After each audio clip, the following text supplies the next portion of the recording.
जय सीताराम। जीवन में हर आदमी प्यारे साथियों अपना कल्याण चाहता है और इसलिए आप देखें कि वह नाना प्रकार के कर्म करता है, किंतु क्या उन नाना प्रकार के कर्मों को करने से उसका उस रूप में कल्याण हो पा रहा है जिस रूप में वास्तव में होना चाहिए? मुझे लगता है कि इस पर हमको और आपको गंभीरता पूर्वक विचार अवश्य करना चाहिए। और इसलिए आज यहाँ इस वीडियो में हम इसी विषय पर चर्चा करेंगे और जानेंगे कि किस प्रकार से स्वार्थ की भावना जो हमारे और आपके कर्मों के मूल में रहती है, उसके चलते हम और आप किस प्रकार से अपने परम कल्याण से चूक रहे हैं। आप देखें कि परम कल्याण से तात्पर्य है अपने स्वरूप के बोध से अथवा परमात्मा की प्राप्ति से, जो कि अगर नहीं हो पा रही है तो इसमें मूल कारण प्यारे साथियों हमारा और आपका स्वार्थ ही है। इसलिए यदि हम अपने स्वार्थ का त्याग कर दें तो परमात्मा की प्राप्ति या अपने स्वरूप का जो बोध है वो तुरंत हो जाएगा। बोध होने में जो विलंब हो रहा है, ज्ञान होने में जो विलंब हो रहा है, उसमें मूल कारण स्वार्थ ही है।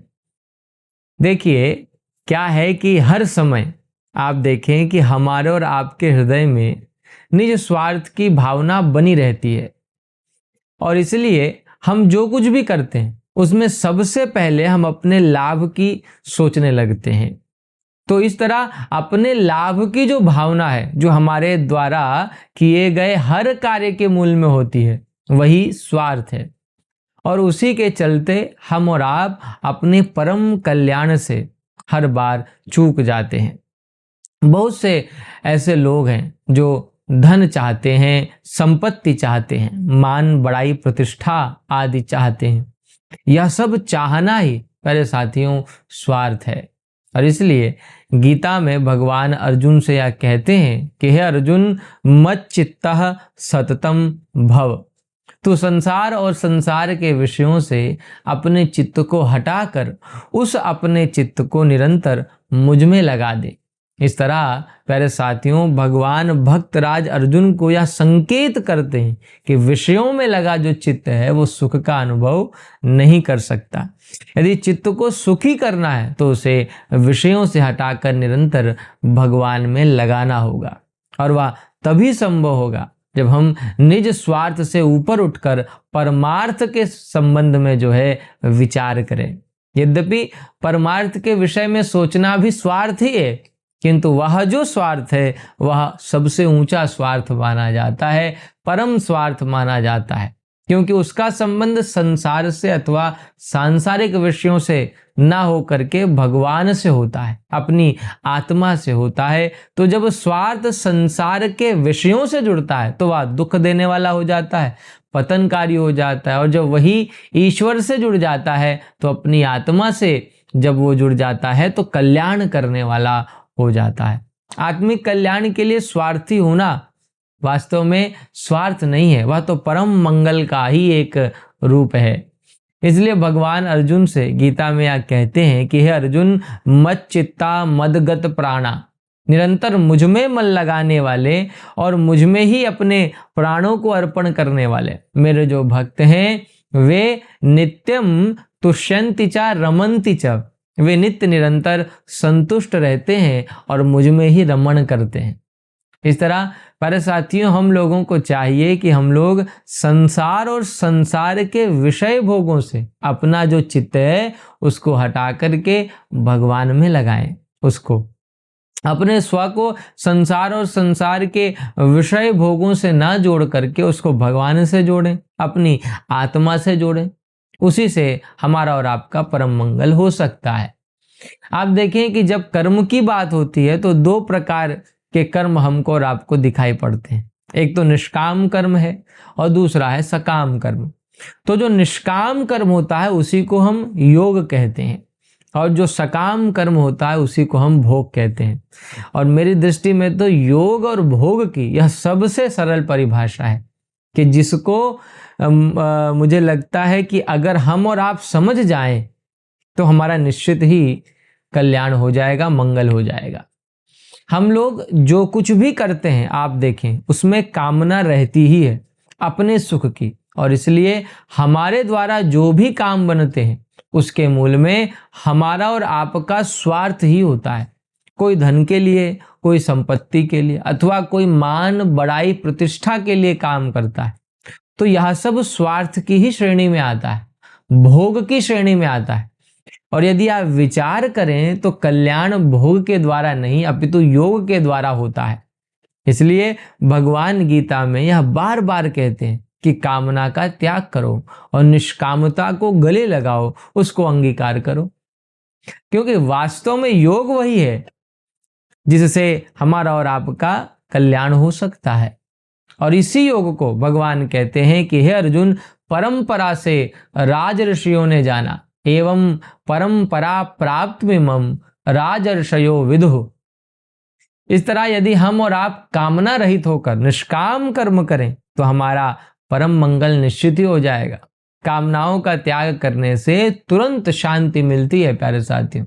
और इसलिए भगवान गीता में यह कहते हैं कि त्यागात शांति अनंतरम। त्याग की महिमा बहुत अधिक है। आप देखें कि राम जी ने त्याग किया। त्याग की महिमा को प्रकट करने के लिए ही राम जी ने राज्य पर अधिकार होते हुए भी, अपना अधिकार होते हुए भी उस अधिकार को छोड़ दिया। स्वयं माता केकई इस संबंध में मंथरा से यह कहती हैं कि जेठ स्वामी सेवक लघु भाई, यह दिनकर कुल रीति सुहाई। यानी कि बड़ा भाई स्वामी और छोटा भाई सेवक होता है, यही सूर्यवंशी की सुहावनी रीति है। और इतना ही नहीं, आप देखें कि राम जी की ही तरह उनके छोटे भाई भरत जी ने भी त्याग किया।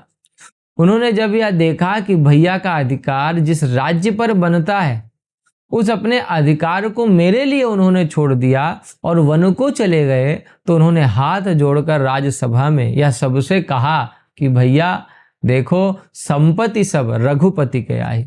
यह सारी संपत्ति जो आप देख रहे हो, ये सब रघुनाथ जी की है। तो राम जी ने, भरत जी ने अपने चरित्र के द्वारा वास्तव में त्याग की महत्ता को ही जो है प्रकट करने का प्रयास किया। आप देखें कि राम जी के परिवार में प्यारे साथियों सभी त्यागी हैं। मैं विचार कर ही रहा था कि भैया हम इतने लोगों को कहते हैं कि त्याग करो, किंतु कोई त्याग करता ही नहीं। और राम जी का परिवार ऐसा है कि सब बिना कहे ही एक दूसरे के लिए त्याग करते हैं। तो ऐसा क्यों है?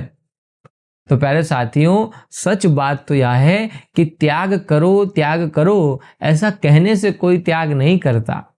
अपितु जब हम त्याग करते हैं स्वयं, तो हमारी उस त्यागशीलता को देख करके लोगों के भीतर अपने आप त्याग के प्रति आस्था जागृत होती है और वे त्याग करने लगते हैं। राम जी ने त्याग करना अपने माता पिता और अपने गुरुओं से सीखा, और भरत आदि भाइयों ने त्याग करना राम जी से सीखा। तो यदि हम त्याग करें तो हमारे त्याग करने से न केवल हमारा मंगल होगा अपितु दूसरों का भी मंगल हो जाएगा। हमारी त्यागशीलता को देखकर दूसरे स्वयं त्याग करना सीख जाएंगे और फिर वे भी अपने स्वार्थ से ऊपर उठकर पहले दूसरों के संबंध में विचार करेंगे। आप देखें कि वास्तविक योग यही है जहां पर हमारा स्वार्थ बिल्कुल समाप्त होकर शून्य हो जाता है और हमारी हर क्रिया दूसरों की सेवा के लिए हो जाती है। वैसे तो आपने देखा होगा कि सेवा तो सभी करते हैं, किंतु जो व्यक्ति स्वार्थ से सर्वथा रहित होता है वह जैसी सेवा करता है वैसी सेवा कोई नहीं कर सकता। अगर आपको अपने परिवार की सेवा करनी है, समाज अथवा राष्ट्र की सेवा करनी है, तो स्वार्थ से बिल्कुल रहित हो जाइए, क्योंकि जब आप स्वार्थ से सर्वथा रहित होकर के सेवा करेंगे तभी वह सेवा वास्तविक सेवा मानी जाएगी। जब हम कुछ करते हैं प्यारे साथियों, तो आप देखें कि प्रायः हमारे मन में कुछ प्राप्त करने की इच्छा रहती है, भावना रहती है, लेकिन अगर आप विचार करें तो पाएंगे कि कुछ पाने की भावना हमेशा ही अंत में दुख देती है और सेवा में भी बाधक होती है। मान लीजिए कि सेवा के बदले यदि हमारी कोई चाहत है और वह पूरी ना हो, तो ना केवल आगे चलकर हमको दुख होगा, अपितु सेवा के प्रति भी हम उदासीन हो जाएंगे और जिसकी सेवा का दायित्व हमको मिला है उसकी भी हमारे द्वारा उपेक्षा हो जाएगी और इस तरह उपेक्षा होते ही हमारे द्वारा सेवा अपराध बन जाएगा और हमारा पतन हो जाएगा। अतः हम लोगों को चाहिए कि बिल्कुल अपने स्वार्थ से रहित होकर, कामना से रहित होकर, निष्काम भाव से सबकी सेवा कर दें। ऐसा करते ही आप देखेंगे कि कर्म योग की सिद्धि स्वतः ही हो जाएगी। तो स्वार्थ त्याग और सेवा के महत्व को मुझे आशा है कि प्यारे साथियों आप लोग समझ गए होंगे। अब आगे आप लोग जब सेवा में प्रवृत्त होंगे तो मुझे ऐसा लगता है कि आप सभी कामना रहित होकर, स्वार्थ रहित होकर के सेवा करेंगे पूरे मनोयोग से। इस संबंध में आप क्या सोचते हैं हमें कमेंट के माध्यम से अवश्य बताएं। आप लोगों से फिर मुलाकात होगी ऐसे ही किसी और साधन संबंधी महत्वपूर्ण विषय के साथ। तब तक के लिए आप सभी को जय सीताराम।